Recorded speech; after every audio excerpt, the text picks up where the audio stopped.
Hello and welcome. Thanks for joining us for the TV1 Midday News Update.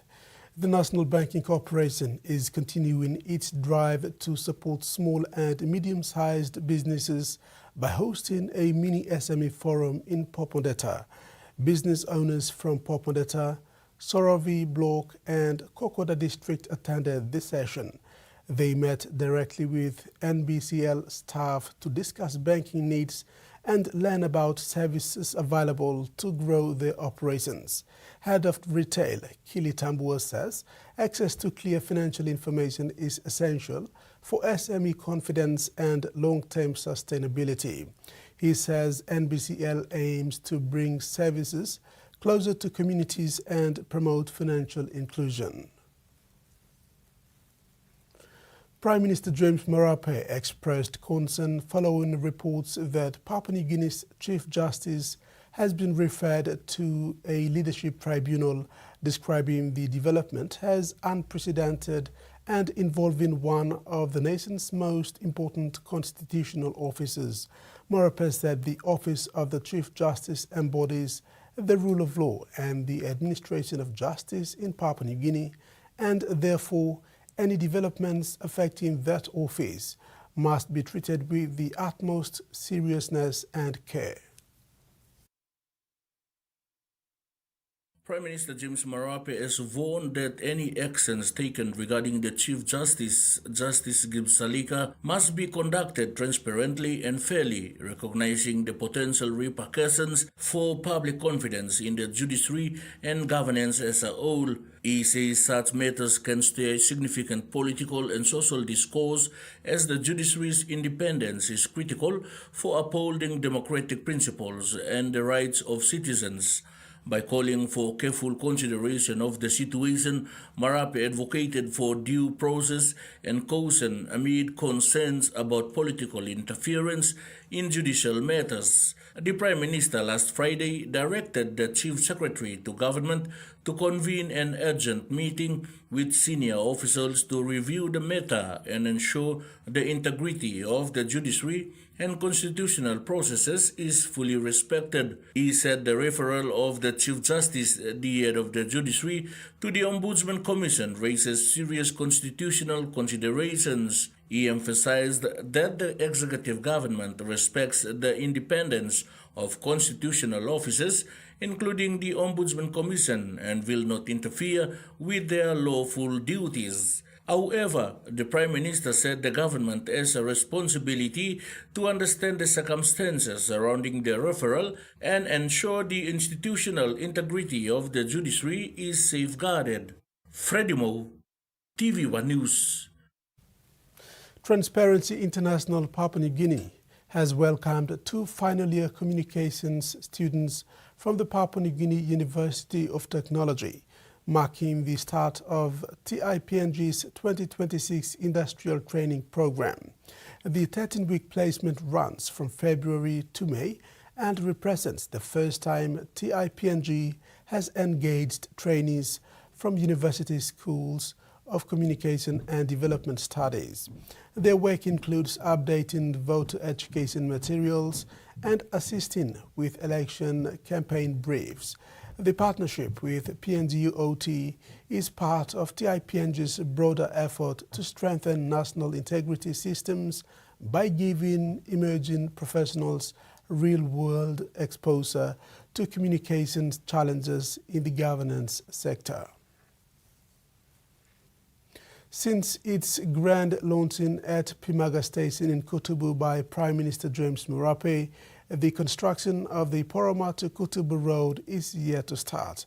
The 370 million Kina Road project was awarded to China Railway Construction Engineering with a distance of more than 100.2 kilometers.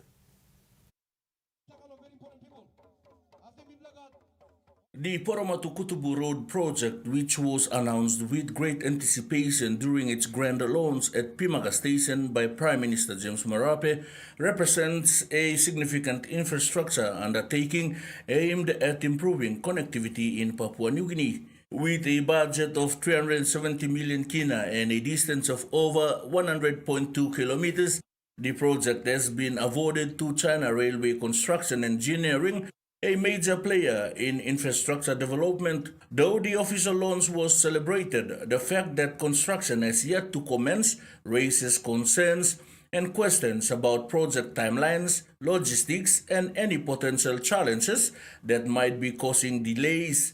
This newsroom has requested updates from the Department of Works and Highways and was told to get updates from the Provincial Works Manager on the cause of the delay. Freddie Mo, TV1 News. The groundbreaking ceremony on the Engoram Road project took place on Friday, March 6th in Maprik, East Sepik Province. Minister for Works and Highways, Peter Siamalili Jr., said the Connect PNG project is part of a broader regional investment that will transform connectivity across the Sepik region. To date, more than 2 billion kina has been invested in road infrastructure across the East Sepik. The Karaitam to Lumi valued at 800 million kina. The Ningprim Bridge to Wasariku Bridge and the Engoram to Weweka Road project valued at 382 million kina. The government anticipates that this public infrastructure will enable local community activities to thrive.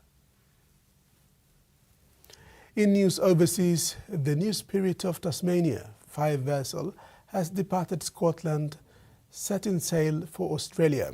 The long-awaited departure comes as the state government faces fresh questions over the cost of dock the ferry is in the UK, as well as concerns over decreasing paramedic numbers.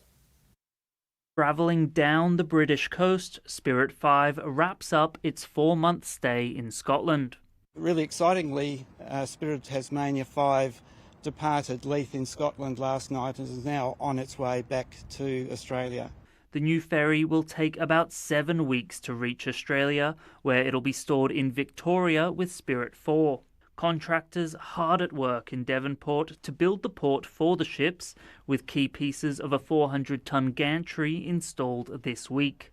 This is the final critical and really complicated part of the build, but as you can see, the first 2 of 7 pieces are in place. But there's questions over how much it's costing Tasmanians. What we need to hear from the Premier is how much it's cost them to store Spirit 5 in Scotland away from the eyes of Tasmanians. Look, that would be yet to be determined. We'll know those figures, of course, when the journey's completed. Spirit 4's stay in Scotland cost Tasmania about $6.4 million, but it was there for about twice as long.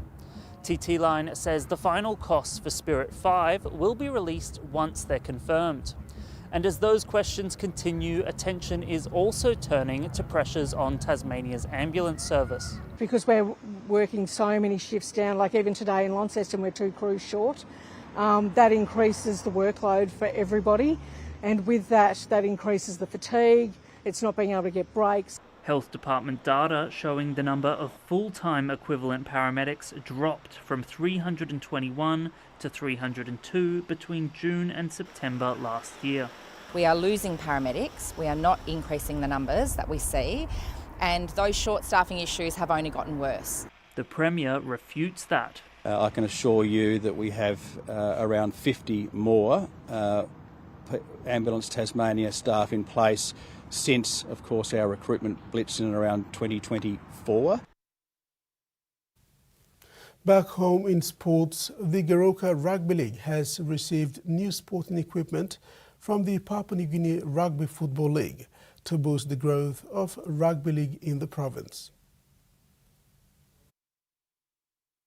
The presentation took place at Sediniloi Oval in Goroka, Eastern Islands Province last week. Lower Islands Confederate Coordinator Nuabe Kuipa presented the field kits, which included 4 goal pads, 4 corner posts with stands, a loud Ela, and 9 rugby league balls. Thanks you guys for a better rugby league now. Good luck in all Yampa Mangi which na community, Yampa Mary or some community. Good luck.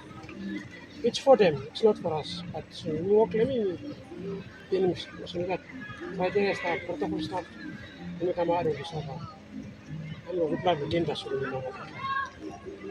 we improve now, make it better this year.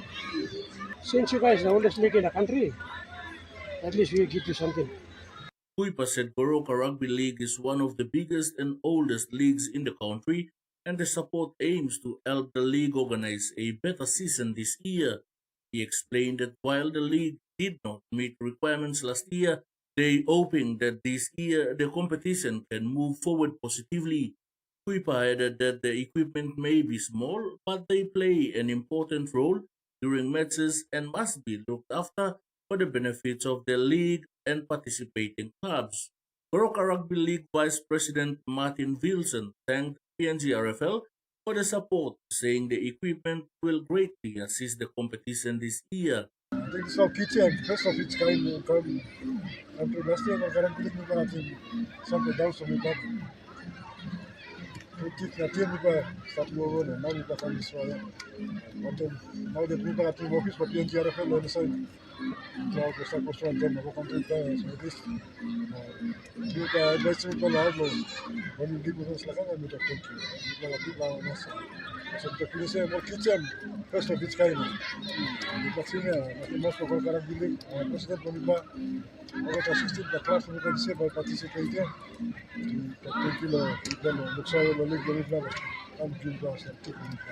Wilson says the league had missed out on the kids last year but was grateful to receive them this season.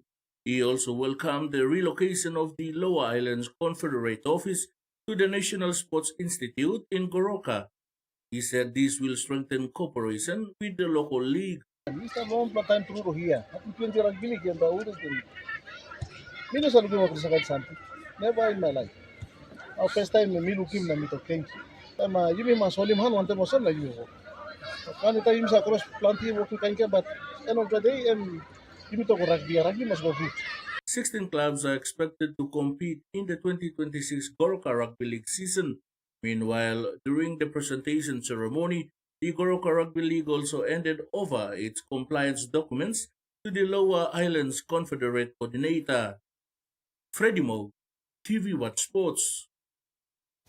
Midday News ends on that note. Do join us at 6 for more news and sports.